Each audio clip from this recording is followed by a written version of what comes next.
શ્રી ગણેશાય નમઃ. જય શ્રી કૃષ્ણ મિત્રો.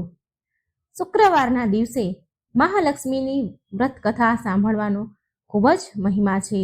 મહાલક્ષ્મી ખૂબ જ પ્રસન્ન થાય છે. તો મિત્રો આપણે માતા લક્ષ્મીની, ભગવાન વિષ્ણુની સરસ મજાની કથા સાંભળીશું, માતાજીનો મહિમા સાંભળીશું. વિડીયો અંત સુધી જોજો. માતાજીની, લક્ષ્મીજીની વાર્તા અધૂરી છોડતા નહીં. પૂરા ધ્યાનથી, મનથી અંત સુધી વિડીયોને સાંભળજો. વિડીયો સારો લાગે તો લાઈક અને શેર કરવાનું ભૂલશો નહીં. કોમેન્ટ બોક્સમાં માતાજીનું નામ પણ જરૂર લખજો. જય મહાલક્ષ્મી. એક ગામમાં ગરીબ એક બ્રાહ્મણ રહેતા હતા. એ નિયમિત રૂપથી ભગવાન શ્રી વિષ્ણુની પૂજા કરતા હતા અને તેની ભક્તિથી પ્રસન્ન થઈને ભગવાન વિષ્ણુએ તેને દર્શન દીધા અને તેને મનોકામના માંગવા માટે કહ્યું. તો બ્રાહ્મણ કહે છે, બ્રાહ્મણ બોલ્યા કે મારી ઈચ્છા છે કે શ્રી લક્ષ્મીજીનો નિવાસ સદાય મારા ઘરમાં થઈ જાય. આ સાંભળી ભગવાન વિષ્ણુએ કહ્યું, લક્ષ્મીજીને પ્રાપ્ત કરવાનો સરળ માર્ગ બ્રાહ્મણને બતાવ્યો. ભગવાન વિષ્ણુ કહે છે કે મંદિર સામે એક સ્ત્રી દરરોજ આવે છે અને છાણા થાપે છે. તું એને તારા ઘરે આવવાનું નિમંત્રણ આપજે. એ સ્ત્રી દેવી લક્ષ્મી છે. એના ઘરે આવી જવા બાદ તારું ઘર અન્ન ધનથી ભરાઈ જશે. તારા ઘરે બોલાવીશ તો તારું ઘર ધનથી, ધાન્યથી ભરાઈ જશે. આમ કહીને ભગવાન વિષ્ણુ અંતર ધ્યાન થઈ ગયા. બીજા દિવસે સવારે 4 વાગે બ્રાહ્મણ મંદિર સામે જઈને બેસી ગયા અને લક્ષ્મીજી પણ છાણા થાપવા માટે આવ્યા. તો બ્રાહ્મણે તેને એના ઘરે આવવા માટે નિવેદન કર્યું એ સ્ત્રીને. બ્રાહ્મણની વાત સાંભળી લક્ષ્મીજી સમજી ગયા કે આ બધું શ્રી હરિ વિષ્ણુ ભગવાનના કહેવાથી થયું છે. લક્ષ્મીજીએ બ્રાહ્મણને કહ્યું, તું મહાલક્ષ્મીનું વ્રત કર. મહાલક્ષ્મીએ એમનું અસલ દિવ્ય સ્વરૂપ પ્રગટ કર્યું અને લક્ષ્મીજીએ કહ્યું બ્રાહ્મણને કે તું મહાલક્ષ્મીનું વ્રત કરજે. 16 દિવસ વ્રત કર અને 16મા દિવસે ચંદ્રમાને અર્ઘ્ય આપવાથી તારી સર્વ મનોકામના પૂરી થશે. બ્રાહ્મણે દેવીના કહ્યા અનુસાર વ્રત અને પૂજન કર્યું અને દેવીને ઉત્તર દિશા તરફ મુખ રાખીને પોકારવા લાગ્યા લક્ષ્મીજીને, અને લક્ષ્મીજીએ તેમનું વચન પૂરું કર્યું. એ દિવસથી આ વ્રત પૂરી શ્રદ્ધાથી કરવામાં આવે છે. જે ભક્ત પૂરી શ્રદ્ધાથી મનથી આ વ્રત કરે છે તો મા લક્ષ્મી તેની સર્વ મનોકામના પૂરી કરે છે અને મા લક્ષ્મી તેની કૃપા સદાય એના ભક્ત પર વરસાવે છે. બોલો મહાલક્ષ્મીની જય. લક્ષ્મીજીની બીજી કથા. ભગવાન વિષ્ણુ અને લક્ષ્મીજીની આ કથા છે. એક સમયની વાત છે. એકવાર મહાલક્ષ્મી અને ભગવાન વિષ્ણુ પૃથ્વી પર વેશ બદલીને આવ્યા ભ્રમણ કરવા માટે. સાધુ અને સાધ્વીનું વેશ ધારણ કર્યું. એટલે મહાલક્ષ્મી ભગવાન વિષ્ણુને પૂછે છે કે સ્વામી, તમે પૃથ્વીલોક પર કયા ઉદ્દેશથી આવ્યા છો? શું કોઈ ભક્ત ઉપર સંકટ આવ્યું છે કે તમે પણ અને મને સાથે પણ તમે લઈ આવ્યા છો? એટલે શ્રી હરિ હસીને બોલ્યા કે દેવી, આ મૃત્યુલોક તો સહુ પોતાના કર્મ અનુસાર કષ્ટ ભોગવે છે. મૃત્યુલોકમાં હરેક વ્યક્તિ, હરેક મનુષ્ય, હરેક જીવ પોતાના કર્મ અનુસાર કષ્ટ, સુખ, દુઃખ ભોગવે છે. હું એ જોવા માંગુ છું કે આટલા કષ્ટ સહન કર્યા બાદ પણ શું પુણ્ય કમાય છે મનુષ્ય? ભક્તિ કરે છે કે નહીં? તો સૌથી પહેલા શ્રી હરિ અને મહાલક્ષ્મી એક ધનવાન શેઠના ઘરે પહોંચે છે. ત્યાં જઈને દરવાજે ઊભે રહીને શેઠજીને અવાજ દે છે, બોલાવે છે. અવાજ સાંભળીને શેઠજી બહાર આવ્યા. ભગવાન બોલ્યા કે શેઠજી, તમારા ઉપર તો મહાલક્ષ્મીની બહુ કૃપા છે ને, છતાંય તમે દુઃખી કેમ છો? આનું શું કારણ છે? મહાલક્ષ્મી અને ભગવાન વિષ્ણુ સાધુ રૂપમાં શેઠજીને આવું પૂછે છે. શેઠજી એમને જોઈને રડવા લાગ્યા અને બોલ્યા કે હે સાધુ મહારાજ, મારા કષ્ટનું કારણ આ ઘર જ છે જેને તમે લક્ષ્મીજીની કૃપા કહો છો.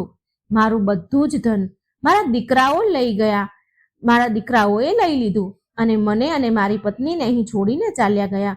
હવે હું આ ઘરમાં મારી પત્ની અને હું બંને રહીએ છીએ અને મારી પત્ની બહુ બીમાર છે. એ હંમેશા તેના દીકરાઓને યાદ કર્યા કરે છે. જો આ ધન જ ન હોત ને તો લાલચ પણ ન હોત, અમારા દીકરા અમારી પાસે હોત. આ સાંભળીને ભગવાન વિષ્ણુ બોલે છે, શેઠજી, તમારા દુઃખનું કારણ તમારું ધન નથી, પણ તમારા કર્મ છે. તમે ધન ગરીબો પર અત્યાચાર કરીને કમાયા છો અને બાળકોનું એ ધનથી પાલન પોષણ કર્યું છે. આટલું બોલીને મહાલક્ષ્મી અને ભગવાન ત્યાંથી ચાલ્યા ગયા. આગળ ચાલ્યા પછી તેમને એક ખેડૂત મળે છે, જે મરેલા બળદ પાસે બેસીને રડી રહ્યો હતો. મહાલક્ષ્મીએ તેને કહ્યું કે ભાઈ, તું કેમ રડી રહ્યો છે? ખેડૂત બોલ્યો કે ધનના લાલચના કારણે આ બળદ મરી ગયો છે. વધારે ધન કમાવાની લાલચમાં હું એને દિવસમાં ખેતરોમાં કામ કરાવતો અને રાતમાં કુલ્હોમાં લગાવી દેતો હતો, પણ કાલથી મારે ભૂખ્યા જ રહેવું પડશે. જો સંસારમાં ધન ન હોત ને તો મને લાલચ પણ ન આવત અને આજે મારો બળદ જીવતો હોત, મરત નહીં. તો લક્ષ્મીજીએ કહ્યું, સ્વામી, આ શું માયા છે? હું તો એમ વિચારતી હતી કે સંસારમાં ધન વૈભવના કારણે મારી પૂજા લોકો કરે છે, પણ લોકો તો ધનથી જ હેરાન પરેશાન છે. ત્યારે ભગવાન શ્રી હરિ બોલ્યા, ના દેવી, એમ નથી. આ બધા કર્મના ફળ છે. આ બળદ એક સાહુકાર હતો ગયા જન્મમાં, જે લોકોને ઉધાર તો આપતો, ઉધાર આપીને તેનો ગુલામ બનાવી લેતો હતો અને ખૂબ કામ કરાવી લેતો હતો અને એનાથી દિવસ રાત કામ કરાવતો. એનું ઋણ ચૂકવવા માટે આ જન્મમાં એ બળદ બન્યો અને આજે એનું ઋણ ઉતરી ગયું તો એ અવસાન પામ્યું. તો લક્ષ્મીજી બોલ્યા, પરંતુ સ્વામી, આ બધા પાછળ ધન જ તો મોટું કારણ છે. આ સાંભળીને શ્રી હરિ વિષ્ણુ કહે છે, ચાલો આગળ ચાલીએ. આગળ થોડે દૂર બહાર એક ઝૂંપડી પાસે પહોંચ્યા. એ ઝૂંપડી આગળ દીવો જગતો હતો. ભગવાન શ્રી હરિને મહાલક્ષ્મી આગળ ચાલ્યા તો એક ઝૂંપડી દેખાણી અને એ ઝૂંપડીની બહાર દીવો પ્રગટતો હતો. ભગવાન વિષ્ણુ ત્યાં ઝૂંપડી પાસે ગયા અને બહાર ઊભા રહીને બૂમ પાડી કે કોઈ છે ઘરમાં? અમને ભોજન કરાવો. આ સાંભળી એક સ્ત્રી ઘરની બહાર આવી બોલી કે હે સાધુજનો, પધારો પધારો, આટલા નાના એવા ઘરમાં તમારું સ્વાગત છે. એ બંને અંદર ગયા. મહાલક્ષ્મી અને શ્રી હરિ અંદર ગયા ઝૂંપડીમાં અને મહાલક્ષ્મી બોલ્યા કે તમે ઘરની બહાર દીવો કેમ મૂક્યો છે? એ સ્ત્રીને કહે છે. ત્યારે એ સ્ત્રી બોલી કે માં, મારું નામ સુજાતા છે. મેં આ દીવો અવર જવર કરનારા લોકો માટે મૂક્યો છે, જેનાથી એ અંધારામાં રસ્તો ન ભટકી જાય. જો એમને કોઈ તકલીફ હોય તો અમે તેની મદદ પણ કરી શકીએ. આ બધું સાંભળીને ભગવાન વિષ્ણુ બોલ્યા કે અમારે તમારા ઘરે ભોજન કરવું છે. આ સાંભળી સુજાતા બોલી કે હે સાધુ મહારાજ, તમારે થોડો સમય રાહ જોવી પડશે ભોજન માટે, કારણ કે મારા પતિ હજી શેઠજીના ઘરે કામ કરી રહ્યા હશે. એ મજદૂરી કરીને જે કમાઈને લાવશે એમાંથી ખાવાનો સામાન લાવશે, ત્યારે જ હું તમને ભોજન કરાવી શકીશ. આ સાંભળી લક્ષ્મીજી બોલ્યા કે તારી પાસે તો ધન નથી. જો તારા પતિ કંઈ નહીં લાવે તો શું થશે? સુજાતા બોલી કે શ્રી હરિ અને મહાલક્ષ્મીની કૃપાથી એક સમયનું ભોજન તો અમને જરૂર મળી જાય છે. એ અમારા માટે ઘણું છે, ઘણું બધું છે. એટલું અમારા માટે ભગવાનની કૃપાથી અમે અત્યાર સુધી ક્યારેય ભૂખ્યા નથી સૂતા, તો આજે પણ ભૂખ્યા નહીં સૂઈએ. આનાથી વધારે લાલચ અમને નથી. થોડી વારમાં સુજાતાનો પતિ આવ્યો અને સામાન લઈ આવ્યો અને બંનેએ જમવાનું બનાવ્યું અને સાધુ મહારાજ અને તેની પત્ની જે ભગવાન હતા તેમની સામે મૂક્યું. જમવાનું મૂકીને સુજાતા બોલી, આ રૂખું સુખું અમે ભગવાનનો પ્રસાદ સમજીને ગ્રહણ કરીએ છીએ રોજ. તમે પણ પ્રસાદ સમજીને ગ્રહણ કરો.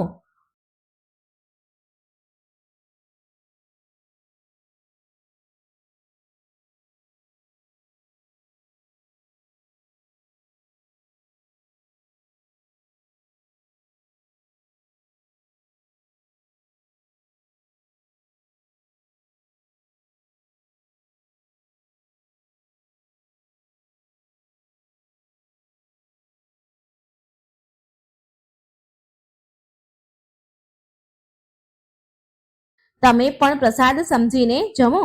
આનાથી તમને સંતોષ મળશે, સંતુષ્ટિ મળશે. ભગવાન વિષ્ણુ અને મા લક્ષ્મીએ પ્રેમથી ભોજન કર્યું. ભોજન કર્યા પછી લક્ષ્મીજી બોલ્યા કે અમે તો ભોજન કરી લીધું, પણ તમારા માટે કઈ જ નથી વધ્યું. સુજાતા બોલી, નહીં નહીં, હજી એક ચોખાનો દાણો બચ્યો છે, એ અમારા માટે ઘણો છે. ભગવાનનો પ્રસાદ ચાખવા પણ મળી જાય ને તો એ પરમ સૌભાગ્યની વાત છે. બંને પતિ પત્નીનું સમર્પણ પ્રેમ જોઈને ભગવાન વિષ્ણુ અને મા લક્ષ્મી એના અસલ સ્વરૂપમાં પ્રગટ થયા. શ્રી હરિ બોલ્યા કે સૌથી મોટું ફળ સંતોષનું છે.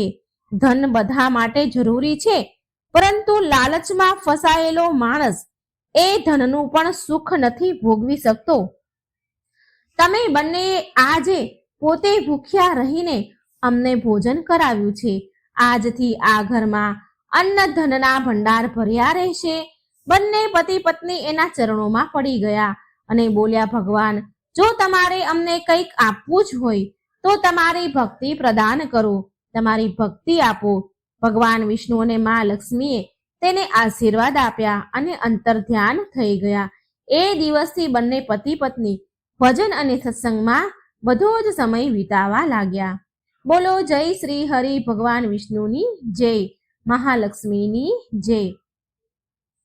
મહાલક્ષ્મીની વૈભવલક્ષ્મીની વ્રત કથા.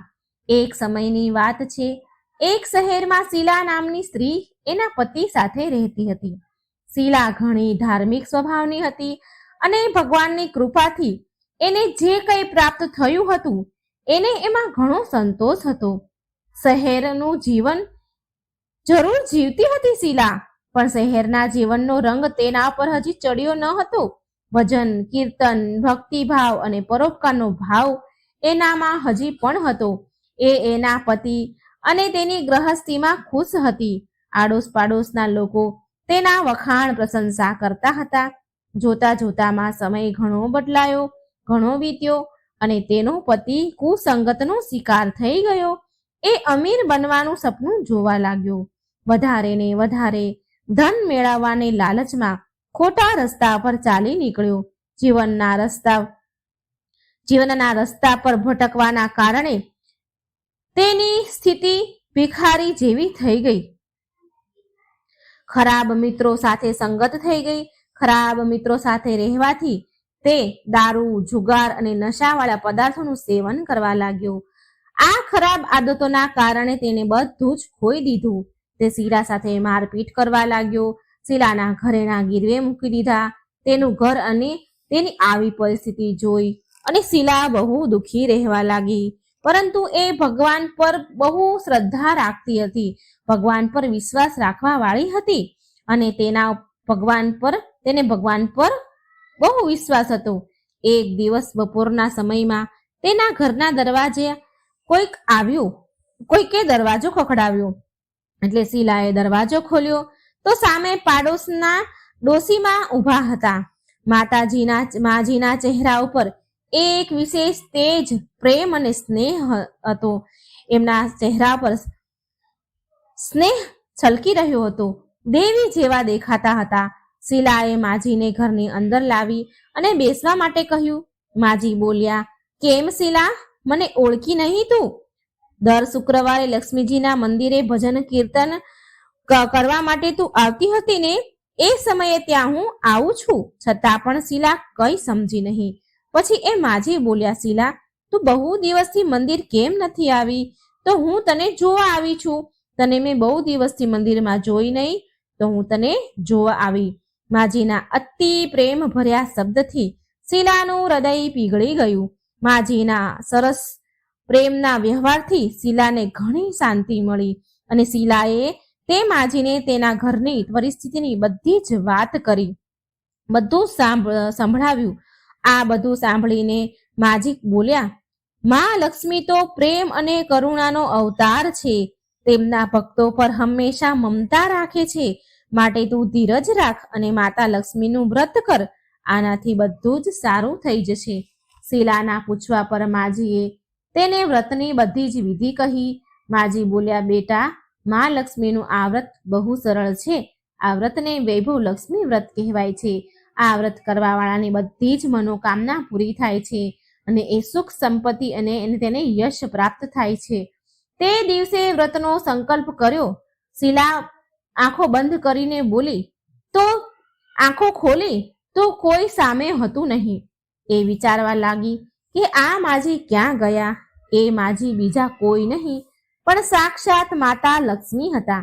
બીજા દિવસે શુક્રવાર હતો તો સવારે વહેલા ઉઠી સ્નાન કરીને સ્વચ્છ વસ્ત્ર પહેરીને શીલાએ માજીના કહ્યા પ્રમાણે પૂરા મનથી વૈભવ લક્ષ્મીનું વ્રત કર્યું. અંતે પ્રસાદનો ભોગ લગાવ્યો. આ પ્રસાદ શીલાએ સૌથી પહેલા એણે એના પતિને આપ્યો, તેના પતિને ખવડાવ્યો. પ્રસાદ ખાતાની સાથે તેના પતિના સ્વભાવમાં ઘણો બધો ફરક પડી ગયો. તેણે શીલાને મારકૂટ કરવાનું બંધ કર્યું અને હેરાન પણ ન કરી. તેના મનમાં વૈભવ લક્ષ્મી વ્રત માટે શ્રદ્ધા વધી ગઈ. શીલાએ પૂરી શ્રદ્ધા અને ભક્તિથી 21 શુક્રવારનું વ્રત પૂર્ણ કર્યું. 21મા શુક્રવારે કહ્યા પ્રમાણે ઉદ્યાપન વિધિ કરીને 7 સ્ત્રીઓને વૈભવ લક્ષ્મી વ્રતની 7 પુસ્તકો ઉપહારમાં આપ્યા. પછી માતા લક્ષ્મીના ધન લક્ષ્મીના સ્વરૂપની છબીને વંદન કરીને માને મનમાં તે પ્રાર્થના કરવા લાગી. ધન લક્ષ્મી સ્વરૂપની છબીને વંદન કરી અને પ્રાર્થના કરવા લાગી કે હે મા ધનલક્ષ્મી, મેં તમારું વૈભવ લક્ષ્મીનું વ્રત કરવાની માનતા કરી હતી. એ વ્રત આજે મેં પૂર્ણ કર્યું છે. મારી બધી જ વિપત્તિ સંકટ દૂર કરો માં. અમારું બધાનું કલ્યાણ કરજો. જેને સંતાન ન હોય તેને સંતાન આપો. સૌભાગ્યવતી સ્ત્રીને અખંડ સૌભાગ્ય આપો. કુંવારી દીકરીને મન ગમતો ભરથાર આપો. તમારું આ ચમત્કારી વૈભવ લક્ષ્મી વ્રત જે પણ સ્ત્રી કરે તેની બધી જ વિપત્તિ દૂર કરો. બધાને સુખ સંપત્તિ આપો. આવું બોલીને લક્ષ્મીજીના ધન લક્ષ્મી સ્વરૂપની છબીને શીલાએ પ્રણામ કર્યા. વ્રતના પ્રભાવથી શીલાનો પતિ સારો બની ગયો. સારો કુસંગત એને છોડી દીધી. બધો નશો કરવાનો છોડી દીધો અને મહેનત કરી, તનતોડ મહેનત કરીને ધન કમાવા લાગ્યો અને શીલાના ગીરવે મૂકેલા ઘરેણા પણ એને છોડાવી દીધા. ઘરમાં ધનનો વરસાદ વરસ્યો. ઘરમાં પહેલાની જેવી સુખ શાંતિ છવાઈ ગઈ. તો આવો છે લક્ષ્મીજીના વૈભવ લક્ષ્મીજીના વ્રતનો પ્રભાવ. બોલો મહાલક્ષ્મીની જય. જય શ્રી હરિ વિષ્ણુ. હવે આપણે મા લક્ષ્મીના મહેલની કથા સાંભળીશું. એકવાર મા લક્ષ્મીએ માતા પાર્વતીને તેનો સુંદર અને ભવ્ય મહેલ જોવા માટે બોલાવ્યા. હવે આ તો મા લક્ષ્મીનો મહેલ, માટે તે મહેલમાં કોઈ પણ પ્રકારની કમી થોડી હોય. તે મહેલની ઝગમગાહટ, ચમક દૂર દૂર સુધી દેખાઈ રહી હતી. મોટા મોટા ઝરૂખા, અનેક પ્રકારના ફૂલ, સુંદર બગીચામાં જાત જાતના ફૂલો. માતા પાર્વતીએ સુંદર મહેલ જોયો. મહેલની સુંદરતા જોઈને મા તો હેરાન રહી ગયા. માતા પાર્વતીને માતા લક્ષ્મીથી થોડી ઈર્ષ્યા થઈ. એટલે મા પાર્વતી બોલ્યા, હું પણ મહાદેવને કહીશ અને એક આવો જ સુંદર મહેલનું નિર્માણ કરાવીશ. માતા લક્ષ્મીએ પાર્વતીજીને મજાક ઉડાડતા કહ્યું કે મહાદેવ તો ગળામાં સાપ લપેટીને ફરે છે, શરીર પર રાખ ચોપડીને ભભૂત ચોપડીને રહે છે અને ભાંગ પીધા કરે છે, બરફના ડુંગરા પર ફર્યા કરે છે. એ ક્યાં બનાવી શકે આવો મહેલ? મહાલક્ષ્મીની આવી વાત સાંભળી મા પાર્વતીને બહુ ખોટું લાગ્યું અને પછી એ ત્યાંથી ચાલ્યા ગયા અને તે મહાદેવ પાસે આવીને જીદ કરવા લાગ્યા કે મને પણ એક મહેલ જોઈએ. હું હમણાં જ મા લક્ષ્મીનો મહેલ જોઈને આવી છું. મને એનાથી પણ સુંદર મહેલ જોઈએ. મા પાર્વતીજી મહાદેવ પાસે હઠ કરવા લાગ્યા અને પાર્વતીજી કહે છે, તમે તો દેવોના દેવ મહાદેવ છો અને બધા દેવતા તો સુંદર સુંદર મહેલોમાં રહે છે, પણ તમે બરફના ડુંગરામાં રહો છો. આવી રીતે રહેવાથી તમારી માન પ્રતિષ્ઠામાં કમી આવી જશે, ઘટી જશે. આવી રીતે રહેવું તમને શોભા નથી દેતું મહાદેવ. પ્રભુ તમને આવી રીતે શોભા નથી દેતું. માતા પાર્વતીએ તો જીદ પકડી લીધી અને કહે છે કે મારે એવો મહેલ જોઈએ છીએ, એવા મહેલમાં રહેવું છે જે ત્રણેય લોકમાં ક્યાંય ન હોય. મહાદેવ બધું જ જાણતા હતા, પણ તે પાર્વતીજીની વાત માનતા ન હતા. મહાદેવ કહે છે, અરે દેવી, હું તો યોગી છું, હું મહેલમાં ચેનથી નહીં રહી શકું. મને તો આવી રીતે જ રહેવામાં આનંદ આવે છે. પણ મા પાર્વતી માન્યા નહીં અને છેવટે મહાદેવને તો ઝૂકવું જ પડ્યું. સ્ત્રી હઠ આગળ કોનું ચાલે? મહાદેવ મહેલ બનાવવા માટે વિશ્વકર્માજીને બોલાવ્યા અને તેમને એવો મહેલ બનાવવાનું કહ્યું કે જેની બરાબરી ત્રણેય લોકમાં ક્યાંય ન થાય. ક્યાંય ત્રણેય લોકમાં એવો મહેલ ન હોય. વિશ્વકર્માજી મહેલ બનાવવા માટે જગ્યા શોધવા લાગ્યા. શોધતા તેમને એક એવી જગ્યા મળી જે ચારેય બાજુથી પાણીથી ઢંકાયેલી હતી અને વચ્ચે 3 સુંદર પર્વત દેખાઈ રહ્યા હતા અને તે જગ્યા સુંદર ફૂલો અને વનસ્પતિઓથી ભરેલી હતી. મિત્રો, આ બીજી કોઈ પણ નહીં પણ લંકા હતી. વિશ્વકર્માજી તેમના કામમાં તો લાગી ગયા અને વિશ્વકર્માજીએ થોડા જ સમયમાં સુંદર મહેલ તૈયાર કરી દીધો. તેની સુંદરતા તો અપાર હતી. પૂરો મહેલ સોનાથી બન્યો હતો. મોટા મોટા સોનાના ઝરૂખા, સુંદર સુંદર બાગ બગીચા. મહેલ એટલો બધો સુંદર હતો કે જે પણ તેને અંદર જાય, જે પણ તે મહેલને જુએ તે તેના વખાણ કરતા જ ન થાકે.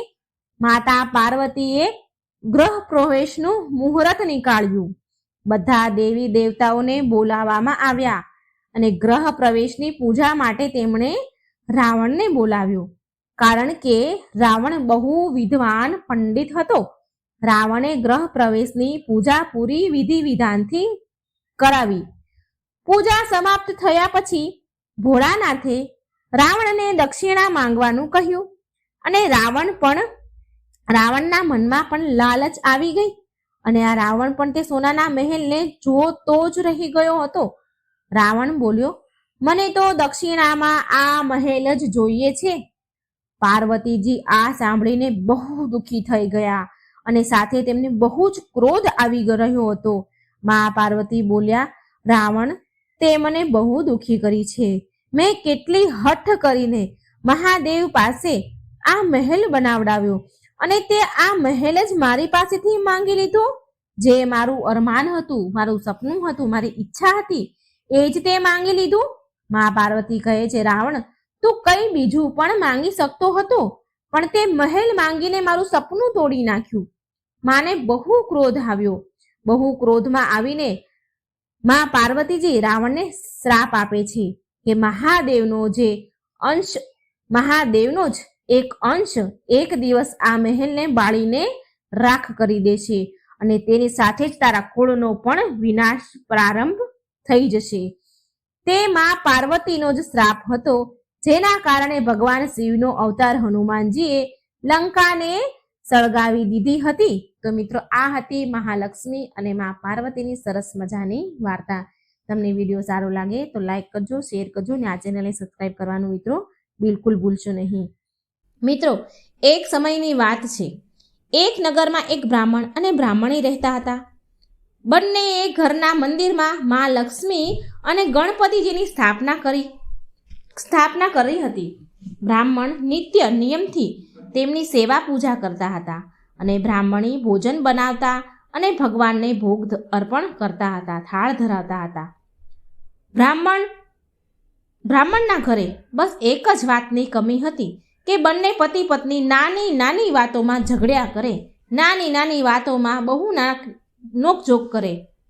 બ્રાહ્મણી જો ભોજન બનાવે ને તો બ્રાહ્મણને કહે, લો ભગવાનને થાળ ધરાવી દો. તો બ્રાહ્મણ પાછા ફરી બોલે કે તું જ થાળ ધરાવી દે ને, મેં તો પૂજા કરી લીધી ને, મેં પૂજા કરી છે તો તું થાળ ધરાવ. આમને આમ બંને અનબન કરે. જ્યારે ભગવાનને સોડાવાનો સમય થાય કે આરતીનો સમય થાય તો બ્રાહ્મણ કહે, તું આરતી કરી લે, અને બ્રાહ્મણી બોલે કે તમે આરતી કરી લો ને. ભગવાનને સોડાવાનો સમય રોજ થાય એટલે નાની નાની વાતમાં આ બંને જણા પતિ પત્ની ઘણી ઉંમર થઈ હતી અને બંને ઝઘડ્યા કરે. તમે કરો, પેલો કે તું કર, એમ કરી બંને નાની નાની વાતમાં નોકઝોક કરીને ઝઘડતા રહે. પણ તોય આમ ને આમ બંનેનું જીવન ગુજરી રહ્યું હતું. એક દિવસ કાર્તિક મહિનો હતો. દિવાળીનો શુભ પવિત્ર દિવસ હતો. બ્રાહ્મણીએ ભોજન બનાવ્યું અને બ્રાહ્મણને કહે છે કે લો, ભગવાનને થાળ ધરાવી દો ને.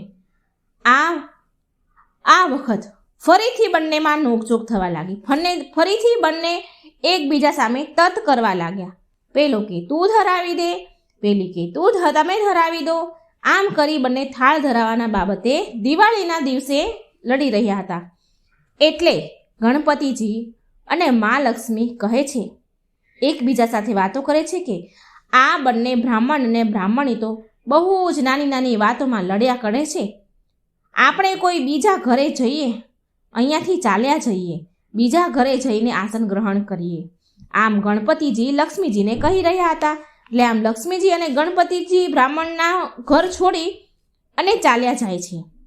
પછી થોડે દૂર એક ઘરે પહોંચ્યા તો ત્યાં જોયું કે દેરાણી જેઠાણી એકબીજા સાથે લડી રહી હતી, ઝઘડી રહી હતી. ઘરનું આંગણું ગંદુ વાસી પડ્યું હતું. એઠા વાસણ પડ્યા હતા. આમ તેમ વાસણો હેઠા જૂઠા વેર વિખેર પડ્યા હતા. ભોજન પાણીના કોઈ ઠેકાણા નહોતા, કોઈ વ્યવસ્થા જ હતી નહીં. લક્ષ્મીજી બોલ્યા ગણપતિજીને, આ ઘરે તો હું બિલકુલ નહીં રહું. પછી ત્યાંથી લક્ષ્મીજી અને ગણપતિજી બીજા ઘરે ગયા તો વહુ અને સાસુ એકબીજા સાથે લડી રહી હતી. બીજા ઘરે ગયા ત્યાં પણ સાસુ વહુ લડી રહ્યા હતા.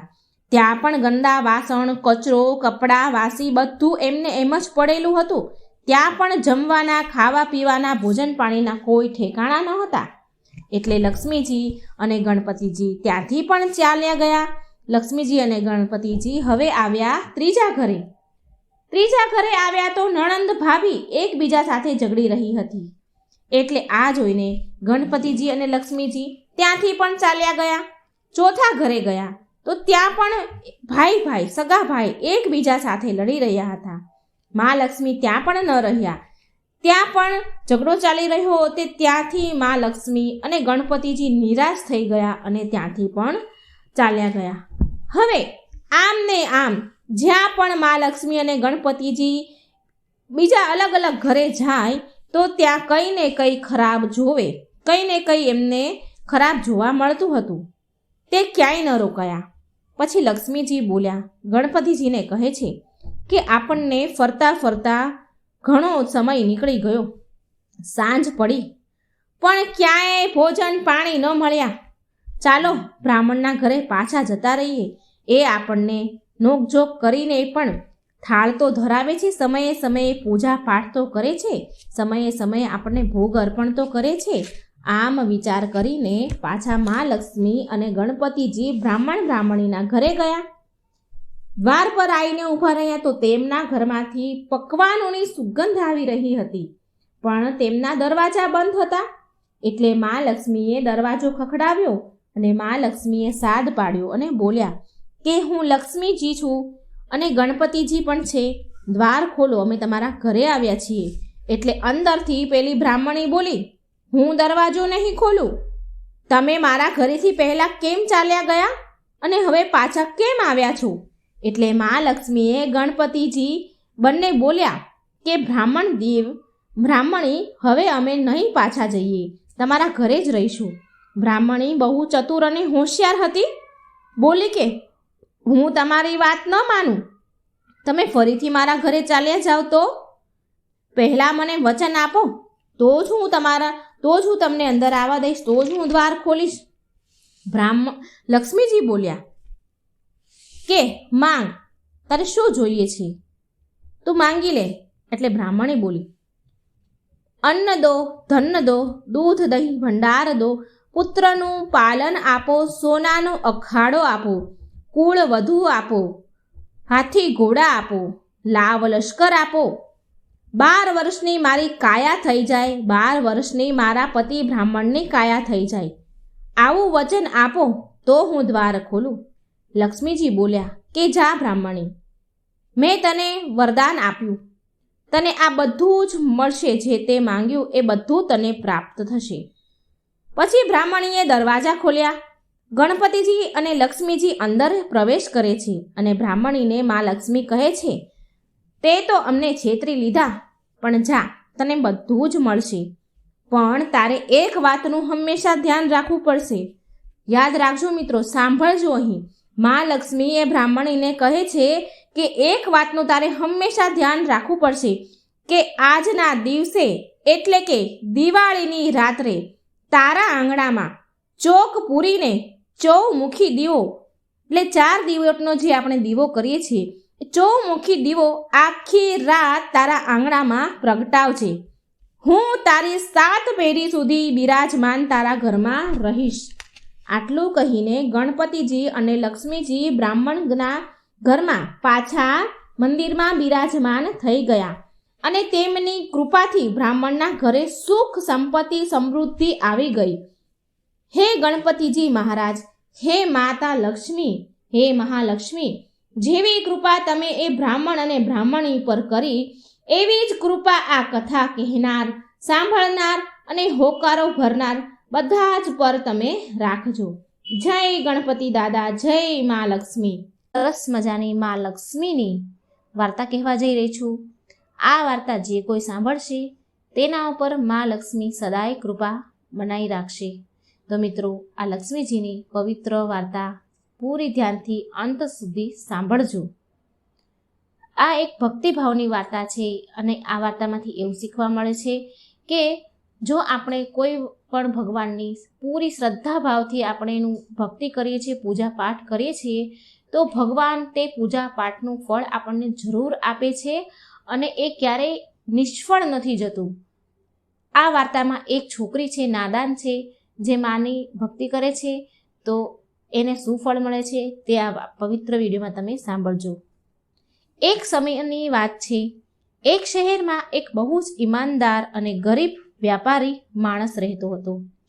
તે વ્યાપારીની ઘરે એક દીકરી છે. હવે એ વ્યાપારીની દીકરીને રોજ પીપળાના ઝાડને પાણી ચડાવવાની ટેવ. રોજે જ ભગવાનની આ પૂજા કરે, પીપળાના ઝાડને તે પાણી રોજે જ ચડાવે. અને જે પીપળાના ઝાડને તે પાણી ચડાવતી હતી રોજે, તો તે પીપળાના ઝાડની એક ખાસ વાત હતી કે તે પીપળાના ઝાડમાંથી માતા લક્ષ્મી રોજ પ્રગટ થતા અને થોડી વાર ત્યાં રહેતા અને પછી ત્યાંથી ચાલ્યા જતા. તો એક દિવસ જ્યારે તે છોકરી પીપળાના ઝાડને જળ ચડાવવા માટે આવી, તો તે સમયે પીપળાના ઝાડમાંથી માતા લક્ષ્મી પ્રગટ થયા અને લક્ષ્મી માતાએ એ છોકરીને પૂછ્યું કે શું તું મારી સખી સહેલી બનીશ, મારી મિત્ર બનીશ? પણ તે વેપારની છોકરી નાદાન હતી. એટલે લક્ષ્મી માને કહે છે કે માં, હું પહેલાં મારા ઘરે જઈને મારા પિતાજીને પૂછી લઉં અને પછી હું તમને કહીશ. અને પછી તે વેપારીની છોકરી ઘરે આવે છે અને પછી તેના પિતાજીને આ વાત કહે છે કે પિતાજી, જ્યારે હું પીપળાના ઝાડને પાણી ચડાવી રહી હતી, તો તેમાંથી મા લક્ષ્મી પ્રગટ થયા અને માતા લક્ષ્મીએ મને કહ્યું કે શું તું મારી સખી સહેલી બનીશ, મારી મિત્ર બનીશ? તો મારે શું કરવું જોઈએ પિતાજી? તો મેં તેમને એવું કહ્યું માતાજીને કે હું મારા પિતાજીને પૂછીને આવું, પછી હું તમને કહીશ. તો પિતાજી મને કહો, મારે શું કરવું જોઈએ? આ સાંભળી વેપારી તેના પિતાજી ખૂબ ખુશ થયા અને બોલ્યા કે સ્વયં લક્ષ્મી માતાએ તને સખી બનાવવાનું કહ્યું? અરે દીકરી, આનાથી મોટું સૌભાગ્ય બીજું શું હોય કે માતા લક્ષ્મી તને સહેલી બનાવવા માંગે છે? બેટા, જા તું માતાજીને જઈને હા કહે છે કે હું તમારી સખી સહેલી બનીશ. અને બીજા દિવસે તે છોકરી પીપળાના ઝાડને પાણી ચડાવવા માટે જાય છે. અને જ્યારે તે પાણી ચડાવવા ગઈ ત્યારે ફરીથી મા લક્ષ્મી તે પીપળાના ઝાડમાંથી પ્રગટ થયા અને ફરીને મા લક્ષ્મીએ તે વ્યાપારીની દીકરીને પૂછ્યું કે બેટા, તું મારી સખી સહેલી બનીશ? ત્યાર પછી તે વ્યાપારીની દીકરી બોલી, હા મા લક્ષ્મી, હું તમારી સહેલી જરૂર બનીશ. લક્ષ્મી માતા અને તે વેપારીની છોકરી હવે સહેલી બની ગયા, બહેનપણીઓ બની ગયા. થોડા સમય બંનેને સાથે વીત્યો. રોજ જે આ પાણી ચડાવવા જાય, માતાજી તેમાંથી પ્રગટ થાય અને રોજ જે બંને વાતો કરે અને બંને પાક્કી સહેલી બની ગઈ. એક દિવસ જ્યારે વ્યાપારીની છોકરી જળ ચડાવવા માટે ગઈ તો ત્યારે લક્ષ્મી માતાએ વ્યાપારીની છોકરીને પૂછ્યું કે તું મારા ઘરે ભોજન કરવા માટે આવજે. હવે આ માતા લક્ષ્મી અને દીકરી એટલી બધી મિત્રતા બંને વચ્ચે બની ગઈ, ગાઢ મિત્રતા બની ગઈ. એટલે માતા લક્ષ્મીએ તેને ભોજન કરવા માટે તેના ઘરે આમંત્રિત કરી. હવે આ વાત તે છોકરીએ ઘરે જઈને તેના પિતાજીને કહ્યું. માતા લક્ષ્મી મને ઘરે બોલાવે છે જમવા માટે, તે તેના પિતાજીને કહે છે. શું લક્ષ્મી માતા ઘરે જમવા માટે, લક્ષ્મી માતાના ઘરે જમવા માટે હું જઈ શકું ખરી પિતાજી? તેના પિતાજીની તે આજ્ઞા લે છે. આ વાત સાંભળી પેલા વ્યાપારી, તેના પિતા તો એટલા બધા ખુશ થઈ ગયા કે માતા લક્ષ્મી મારી દીકરીને સ્વયં તેના ઘરે જમવા બોલાવે છે. લક્ષ્મી માતાએ એના પિતા એને કહે છે કે શું લક્ષ્મી માતાએ તને જમવા માટે તારા ઘરે બોલાવી? તે આશ્ચર્યચકિત થઈ ગયા અને પછી કહ્યું, બેટા, આનાથી વધારે સૌભાગ્યની વાત શું હોય? કોણ એવું સૌભાગ્યશાળી હોય જેને મા લક્ષ્મી પોતાના ઘરે ભોજન કરવા માટે બોલાવે? બેટા, તું બહુ ભાગ્યશાળી છે. જા બેટા, તું મા લક્ષ્મીના ઘરે જમવા જજે. પછી બીજા દિવસે તે છોકરી માતા લક્ષ્મીના ઘરે જમવા માટે ગઈ અને જેવી તે છોકરી માતા લક્ષ્મીના ઘરે જમવા માટે ગઈ તો મા લક્ષ્મી તેની સહેલીનું સ્વાગત કર્યું. શાલ ઓઢાડીને મા લક્ષ્મીએ તેનું સન્માન કર્યું. તેને શાલ ઓઢાડી, તેને સોનાના સિક્કા આપ્યા અને સોનાની થાળી પણ આપી. ખૂબ માતા લક્ષ્મીએ તેની સહેલીનો આદર સત્કાર કર્યો અને બેસવા માટે તો સોનાનો બાજોટ પણ આપ્યો અને તેની સહેલીની, તેની સખી સહેલી, તેની બેનપણીને 36 પ્રકારના સ્વાદિષ્ટ ભોજન પણ જમાડ્યા. તે છોકરીએ પેટ ભરીને જમ્યું અને ખૂબ ખુશ થઈ, કારણ કે તે બહુ ગરીબ હતી. પછી તેના ઘરે જવાની તે તૈયારી કરવા લાગી. એટલે માતા લક્ષ્મી તેની સહેલીને કહે છે કે હું પણ તારા ઘરે જમવા માટે આવીશ. એટલે તે છોકરી બોલી, હા માતાજી, હા લક્ષ્મીમાં, જરૂર તમે મારા ઘરે જમવા આવજો, હું તમને સરસ જમાડીશ. પછી તે વ્યાપારીની છોકરી તેના ઘરે આવી ગઈ. ઘરે પહોંચી અને એક જગ્યા પર શાંતિથી ઉદાસ થઈને બેસી ગઈ. હવે વ્યાપારી તે સમયે ઘરે ન હતા અને થોડી વાર થઈ એટલે તે દીકરીના પિતા તે વ્યાપારી ઘરે આવ્યા અને તેણે જોયું કે તેની છોકરી ઉદાસ થઈ શાંતિથી એક જગ્યા પર બેસી ગઈ છે અને ચિંતા કરી રહી છે. અને પછી તેના પિતાજીએ તેને કહ્યું કે બેટા, તું કેમ ચિંતામાં છે? તારું મોં કેટલું બધું ઉદાસ છે અને આમ શાંતિથી કેમ બેસી રહી છે? શું વાત છે બેટા? ત્યારે તેની દીકરી બોલે છે કે પિતાજી, આજે હું માતા લક્ષ્મીના ઘરે જમવા ગઈ હતી. ત્યાં હું જમીને આવી છું અને મને માતા લક્ષ્મીએ કહ્યું કે હું પણ તારા ઘરે જમવા માટે આવીશ. એટલે માતા લક્ષ્મી આપણા ઘરે કાલે જમવા માટે આવવાના છે. પિતાજી, મા લક્ષ્મીએ મારું સ્વાગત બહુ સારી રીતે કર્યું. મેં તો આજ સુધી એવું ક્યાંય જોયું જ ન હતું. મને સોનાના સિક્કા આપ્યા, સોનાની થાળી આપી અને સોનાનો બાજોટ પણ મને બેસવા માટે આપ્યો અને મને 36 પ્રકારના સ્વાદિષ્ટ ભોજન જમાડ્યા મા લક્ષ્મીએ. ખૂબ આદર સત્કાર અને મારું સન્માન કર્યું મા લક્ષ્મીએ. પણ પિતાજી, મને એ વાતની ચિંતા થાય છે કે હું માતા લક્ષ્મીને શું જમાડીશ? આપણી પાસે તો કંઈ પણ નથી. આપણે કેટલા બધા ગરીબ છીએ. માતાને સારું બનાવીને કેવી રીતે ખવડાવીશ? સારું બનાવીને ખવડાવવા માટે આપણી પાસે અને આપણે તેને આપવા માટે આપણી પાસે કંઈ જ નથી. કોઈ સિક્કા, કોઈ સોનું કે કંઈ જ પણ માતાજીને આપણે આપવા માટે આપણી પાસે નથી. ત્યારે વ્યાપારીએ તેની દીકરીને કહ્યું કે બેટા, તું ચિંતા ના કર. તું આપણા ઘરને છાણથી સારી રીતે પૂરા ઘરને લીપી નાખજે અને ખાસ કરીને પૂરા ઘરની સારી રીતે સાફ સફાઈ કરી નાખજે અને પછી એક દીવો પ્રગટાવજે જે ચારેય તરફથી પ્રગટતો હોય, ચારેય તરફથી એક દીવો જગતો હોય તેવો દીવો પ્રગટાવજે અને તે દીવો લક્ષ્મી માતાનું નામ લઈને પ્રગટાવજે અને એ દીવાને ચૂલા પાસે લઈને બેસી જજે માતાજી બધું જ સારું કરશે ને આપણી બધી મુશ્કેલીઓનો હલ થઈ જશે. હવે તે છોકરીએ તેના પિતાજીના કહેવા પ્રમાણે એવું જ કર્યું જેવું તેના પિતાએ કહ્યું.